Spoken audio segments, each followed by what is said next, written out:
I'm really psyched to hang out again.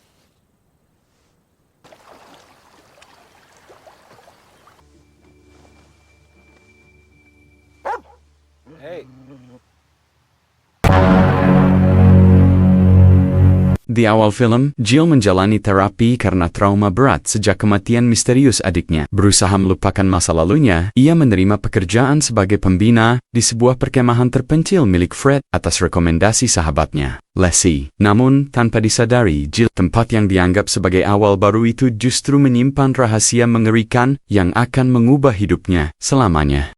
Usai sesi perkenalan, Fred menjelaskan bahwa Jill harus melewati ujian solo camping untuk membuktikan kemampuan dan pengalamannya. Jill pun terkejut karena Leslie sama sekali tidak pernah menyinggung syarat tersebut. Meski sempat ragu, ia akhirnya menerima tantangan itu. Saat sedang duduk di dermaga, Jill ditemui oleh Marty, putra Fred. Marty kemudian menceritakan bahwa beberapa bulan sebelumnya, seorang peserta bernama Brittany gagal menyelesaikan ujian yang sama karena dihantui ketakutan pada malam pertama hingga akhirnya menyerah. Dengan alasan mendengar suara-suara misterius, mendengar cerita itu, Jill langsung meminta penjelasan kepada Leslie mengenai rumor pulau berhantu yang akan menjadi lokasi ujiannya. Leslie pun terpaksa menceritakan kejadian kelam yang terjadi 30 tahun lalu. Saat itu, Fred dan beberapa rekannya sedang mendampingi sekelompok anak untuk berkemah. Namun, keesokan harinya, seorang anak bernama Jenny tiba-tiba menghilang tanpa jejak. Hingga kini, tidak ada yang tahu nasib maupun keberadaan jasadnya. Sejak saat itu, beredar kabar bahwa arwah Jenny masih bergentayangan di pulau tersebut.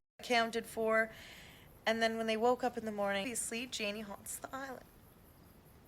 Keesokan paginya, sebelum berangkat ke pulau, terlihat Jill masih mengonsumsi obat penenang untuk mengendalikan traumanya. Fred kemudian mengantarnya ke lokasi ujian dan menunjukkan tempat mendirikan tenda. Sebelum pergi, Fred mengatakan bahwa Jill adalah peserta terakhir yang mengikuti ujian tersebut karena pulau itu akan segera dijual. Setelah ditinggalkan sendirian, Jill mulai menjalani aktivitas berkemah, seperti mendirikan tenda, mengumpulkan kayu bakar, memasak, dan menjelajahi pulau. Namun, saat hendak kembali ke tendanya, ia tanpa sengaja menemukan sebuah boneka tua yang tampak mencurigakan dan memutuskan untuk membawanya pulang.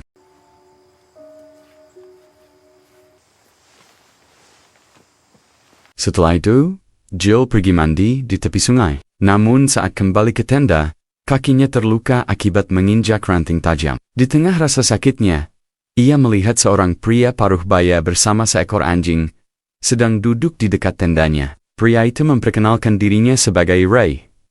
Ia mengaku datang karena mendengar teriakan minta tolong dari arah tenda Jill. Anehnya, Jill bersikeras bahwa suara itu bukan miliknya karena ia sama sekali tidak pernah berteriak.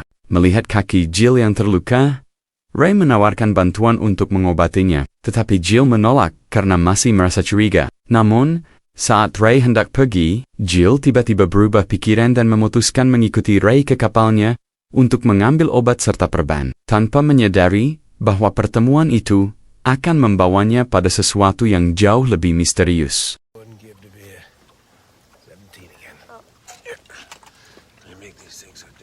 Sesampainya di perahu, Jill menanyakan rumor tentang arwah Jenny kepada Ray. Namun, Ray hanya tertawa dan mengatakan bahwa cerita itu hanyalah bualan orang-orang perkemahan. Ia mengaku sudah sering memancing di danau sekitar pulau tersebut dan tidak pernah melihat hal-hal aneh. Sebelum pergi, Ray berpesan bahwa jika Jill membutuhkan bantuan, ia bisa mencarinya di sekitar danau tempat dirinya biasa berada. Setelah itu, Ray pun meninggalkan Jill sendirian. Singkat cerita, malam pun tiba. Saat tertidur di dalam tenda, Jill kembali bermimpi tentang kematian adiknya. Diketahui bahwa dulu Jill pernah diminta ibunya untuk menjaga sang adik. Namun karena terlalu asyik mengobrol dengan temannya, ia tidak menyadari bahwa adiknya telah tenggelam di kolam hingga akhirnya meninggal dunia. Pada saat yang bersamaan, terlihat seseorang mencoba membuka tendanya dari luar. Namun sebelum sosok itu berhasil masuk, sesuatu yang misterius tiba-tiba terjadi.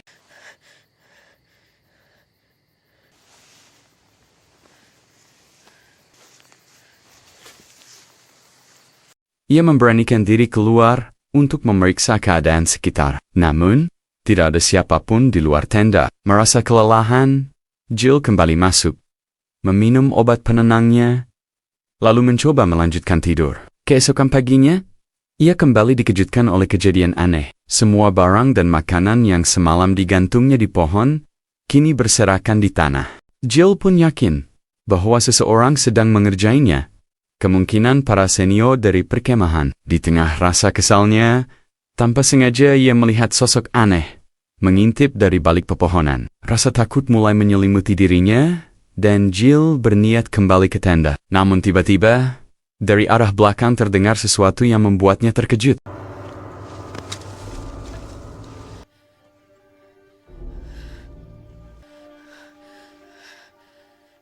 Ternyata sosok itu adalah Marty. Ia datang hanya untuk memastikan keadaan Jill baik-baik saja. Dengan kesal, Jill langsung menuduh Marty telah mengacak-acak persediaan makanannya. Namun Marty dengan tegas membantah, karena ia baru saja tiba beberapa saat sebelum Jill terbangun. Saat Marty bersiap kembali ke perkemahan, Jill menceritakan tentang boneka yang ditemukan di dekat tendanya. Anehnya, saat ingin menunjukkannya, boneka itu sudah menghilang. Jill pun curiga Marty yang mengambilnya, tetapi Marty kembali menyangkal dan bahkan menyerahkan tasnya untuk diperiksa. Menurutnya, Jill mungkin hanya berhalusinasi. Untuk membuktikan bahwa dirinya masih waras, Jill memaksa Marty menemaninya ke lokasi tempat boneka itu ditemukan. Di sanalah Marty akhirnya menceritakan kisah Jenny yang sebenarnya. Dulu, Fred yang menjadi pembimbing dalam perkemahan tersebut. Jenny yang memiliki kebiasaan berjalan saat tidur, tiba-tiba meninggalkan tendanya dan menghilang menuju danau. Padahal malam itu Fred sudah memastikan tenda terkunci rapat agar Jenny tidak keluar. Peristiwa itulah yang membuat Fred terus dihantui rasa bersalah hingga sekarang.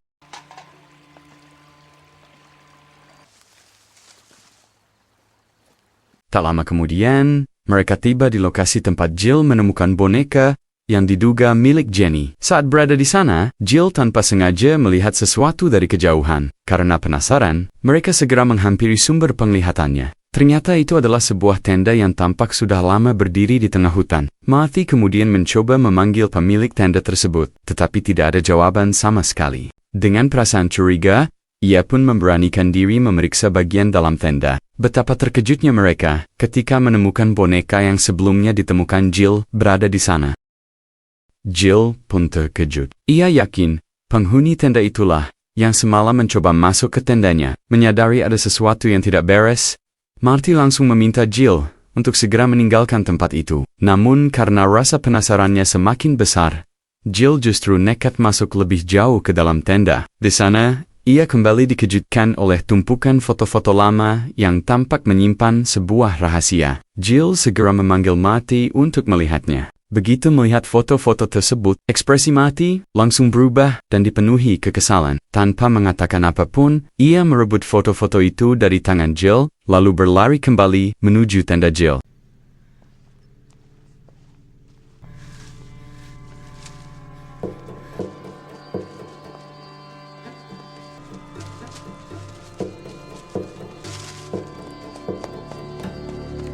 Sesampainya di tenda, Marty menunjukkan foto-foto yang ditemukan tadi. Ternyata, foto-foto itu adalah dokumentasi Jenny dan teman-temannya saat berkemah 30 tahun lalu. Namun, Marty diam-diam menyembunyikan satu foto dari Jill. Melihat boneka yang sama berada di tangan Jenny dalam foto tersebut, Jill semakin yakin bahwa hilangnya Jenny memiliki kaitan dengan pemilik tenda misterius itu. Ia pun berniat melaporkan temuannya kepada Fred. Anehnya, Marty justru berusaha mencegahnya. Sikap Marty yang mencurigakan membuat Jill mulai curiga bahwa Marty mungkin mengetahui lebih banyak dari yang ia katakan. Akhirnya Marty memperlihatkan foto yang sebelumnya ia sembunyikan. Dalam foto itu, terlihat ayahnya, Fred, sedang berpose bersama Jenny dan anak-anak lainnya. Marty menduga tenda misterius tersebut kemungkinan milik ayahnya dan meminta Jill untuk merahasiakan penemuan itu dari Fred.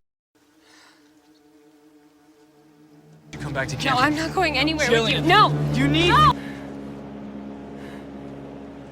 Saat Marty kembali membujuk Jill untuk meninggalkan pulau dan kembali ke base camp, tiba-tiba terdengar suara mesin dari kejauhan. Ternyata, itu adalah Ray yang datang menggunakan perahunya. Marty terlihat kaget karena tidak menyangka ada orang lain berada di pulau milik ayahnya. Ray menjelaskan bahwa ia datang setelah mendengar panggilan dari Jill. Jill kemudian menceritakan semua kejadian yang dialaminya, mulai dari tenda misterius, foto-foto lama yang mereka temukan, hingga sosok yang diduga mencoba masuk ke tendanya semalam. Mendengar cerita itu, Ray langsung meminta mereka menunjukkan lokasi tenda asing tersebut. Marty pun menawarkan diri untuk mengantarnya ke sana. Close by.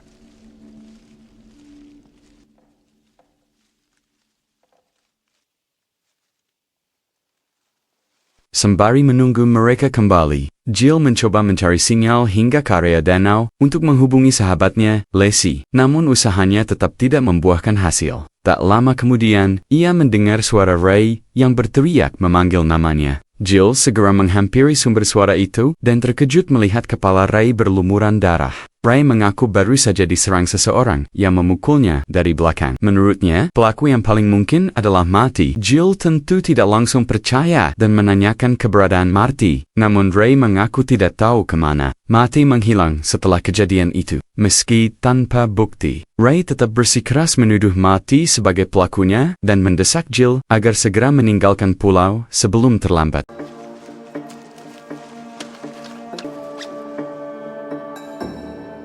Saat kembali sendirian di tenda, Jill tanpa sengaja memperhatikan salah satu foto yang diberikan Marty. Dari foto itu, ia menyadari bahwa pembimbing perkemahan 30 tahun lalu bukan hanya Fred, tetapi juga Ray. Seketika Jill sadar bahwa Ray telah menyembunyikan sesuatu darinya. Ia pun mulai khawatir dengan keberadaan Marty yang tak kunjung kembali. Untuk mengalihkan perhatian Ray, Jill sengaja memutar nada dering ponselnya lalu berpura-pura menerima telepon dari base camp. Membuat Ray percaya bahwa bantuan akan segera datang ke pulau tersebut. Rencananya berhasil. Ray yang panik memilih pergi dengan alasan ingin mengobati lukanya. Diam-diam Jill mengikuti Ray hingga ke perahunya. Di sanalah kecurigaannya terbukti ketika ia melihat Ray mencuci darah palsu yang sebelumnya terlihat di kepalanya. Jill terus membuntuti perahu Ray hingga akhirnya tiba di lokasi tenda misterius yang mereka temukan sebelumnya. Ternyata benar, tenda itu adalah milik Ray. Begitu Ray meninggalkan area tersebut, Jill segera masuk untuk memeriksa keadaan di dalam. Betapa terkejutnya ia saat menemukan Marty dalam kondisi mengenaskan dan tidak berdaya. Namun situasi menjadi semakin menegangkan ketika Ray tiba-tiba kembali karena menyadari rokok lintingnya tertinggal. Beruntung bagi Jill, benda itu ternyata jatuh tepat di depan tenda, sehingga Ray tidak sempat masuk dan menemukan keberadaan mereka.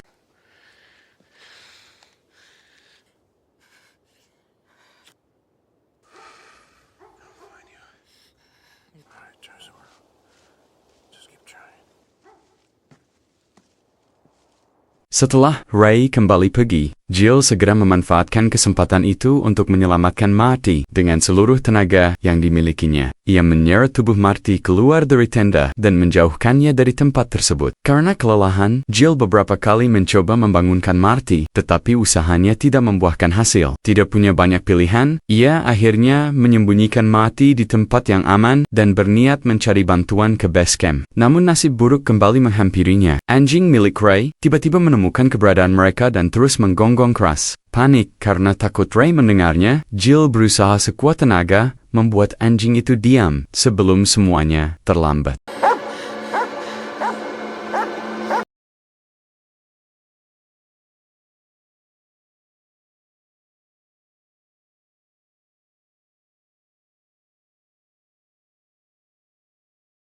Segera mencari bantuan dengan mengirim pesan kepada sahabatnya, Lacey. Namun lagi-lagi ia terkendala masalah sinyal. Tidak ingin menyerah begitu saja, Il membungkus ponselnya lalu berenang ke tengah danau dengan harapan mendapatkan jaringan. Sayangnya, usahanya tetap gagal. Dengan putus asa, ia melempar ponselnya sejauh mungkin dan berharap arus air dapat membawa pesan itu hingga terkirim. Setelah itu, Jill kembali ke tempat persembunyian Marty, namun ia terkejut karena Marty sudah tidak berada di sana. Ternyata Ray berhasil menemukannya lebih dulu dan membawa Marty kembali ke tenda misterius tersebut. Khawatir sesuatu yang buruk akan terjadi, Jill mencoba meminta bantuan melalui radio, tetapi hasilnya tetap nihil. Karena tidak memiliki pilihan lain, ia akhirnya memutuskan menyelamatkan Marty seorang diri. Untuk memancing Ray keluar, Jill pun menyalakan sebuah suar darurat.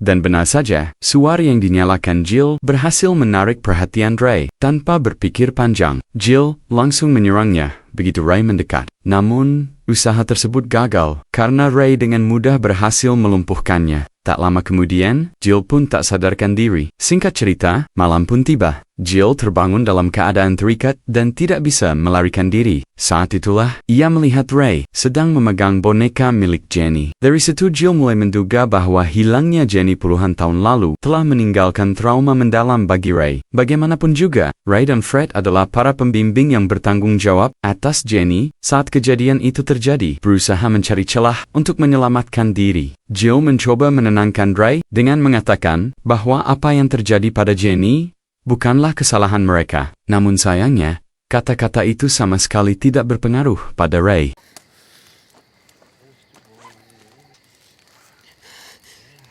Marty drowned last summer in our pool when Setelah mendengar ocehan Jill, Ray tiba-tiba melepaskan ikatannya dan memintanya berjalan menuju danau sambil membawa boneka. Jenny melihat Jill dari belakang. Ray seolah kembali melihat sosok Jenny. Sesampainya di danau, ingatannya tentang malam itu perlahan kembali. Terungkap bahwa saat Jenny yang memiliki kebiasaan tidur berjalan terbangun dan berteriak, Ray memukulnya hingga tak sadarkan diri. Hal yang sama juga ia lakukan pada Jill. Fakta mengerikan pun terungkap. Ray adalah orang yang membunuh Jenny, tetapi ia lupa lokasi tempat menguburkan jasadnya. Itulah alasan ia terus mencarinya sebelum pulau tersebut dijual oleh Fred. Jill yang baru sadar, langsung panik saat mengetahui dirinya akan dikubur. Namun, ketika Ray mencekik, ia justru teringat kembali letak makam Jenny. Saat itu juga Ray meninggalkan Jill dan bergegas menuju tempat tersebut. Keesokan paginya, Fred bersiap menjemput Jill dari pulau. Di saat yang sama, Leslie akhirnya menerima pesan darurat yang dikirim Jill. Namun, ia tidak sempat memberitahukannya kepada Fred, karena pria itu sudah berangkat lebih dulu. Sementara itu, Jill yang kembali sadar, mendapati dirinya berada di perahu Ray, bersama tengkorak milik Jenny. Setibanya di pulau, Fred terkejut, karena Jill tidak berada di tendanya. Ia pun mulai mencari sambil memanggil namanya. Saat pencarian berlangsung, Fred menemukan sebuah tenda asing, dan terkejut mengetahui pemiliknya adalah Ray, sahabat lamanya, yang sudah puluhan tahun tidak ditemuinya. Ketika ditanya alasan berada di sana, Ray hanya menjawab bahwa ia ingin berkemah untuk terakhir kalinya sebelum pulau itu dijual. Namun di tengah percakapan mereka, Fred mendengar suara Jill yang meminta tolong melalui radio. Saat Fred hendak mengambil radio tersebut, Ray tiba-tiba memukulnya dari belakang hingga pingsan.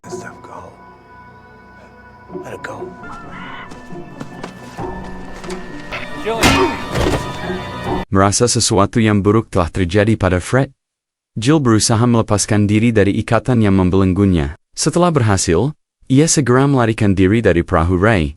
Menyadari Jill kabur, Ray langsung mengejarnya tanpa membuang waktu. Sementara itu, Jill berlari sekuat tenaga menembus hutan, hingga akhirnya kembali ke area tenda. Saat Ray hendak menghabisinya, Jill berhasil melawan dengan menancapkan sebatang besi ke pahanya. Ray yang terluka pun kehilangan keseimbangan, memberi Jill kesempatan untuk melarikan diri. Ia segera menuju dermaga, dan mencoba kabur, menggunakan perahu milik Fred. Namun nasib buruk kembali menghampirinya, karena mesin perahu tua itu tidak mau menyala. Tidak kehabisan akal, Jill lalu berusaha menggunakan perahu milik Marty, yang berada tak jauh dari sana. Sayangnya, sebelum sempat pergi, Ray berhasil menyusul dan kembali menyerangnya. Dalam pertarungan sengit itu, Jill menusuk luka di paha Ray dengan jarinya, lalu menghantam kepala pria tersebut menggunakan batu hingga terjatuh.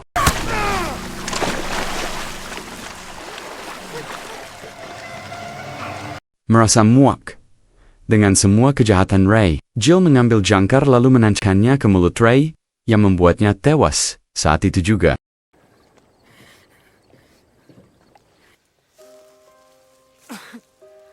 Jill akhirnya berhasil kembali ke base camp bersama Marty dan anjing milik Ray. Namun, film sengaja tidak memperlihatkan apa yang sebenarnya terjadi pada Fred maupun Ray. Setelah kejadian di pulau tersebut, nasib keduanya dibiarkan menjadi misteri yang harus disimpulkan sendiri oleh penonton. Dengan berbagai pertanyaan yang masih menggantung, film pun berakhir.